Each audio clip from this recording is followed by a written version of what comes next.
আজকে বিকেলের মজাদার ক্লাসে একটি মজার খেলার মাধ্যমে পড়া খেলার ক্লাস করলাম। কিভাবে 1 2 3 4 5 6 7 8 9 10 এপাশে একে শরীরের অঙ্গ, বিষয়ের নাম, সবজির নাম, বারের নাম, পশুর নাম, 1 থেকে 5 বানান, যানবাহনের নাম, মাছের নাম, ফলের নাম, বিভিন্ন রকমের খেলার নাম। সেইটা দেওয়ার পরে ছাত্রছাত্রীরা লিখে দেখিয়েছে। সম্বর্ত কি সুন্দর লিখেছে, তার মধ্যে যে যে অক্ষরগুলো খারাপ হয়েছে সেগুলো আবার লিখতে দিয়েছি।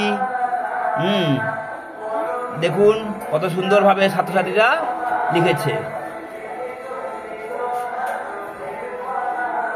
এইভাবে বিকেলের ক্লাসে একটু মজা করলাম এবং ওদের পরীক্ষার প্রস্তুতি দেখলাম, হাতের লেখা দেখলাম।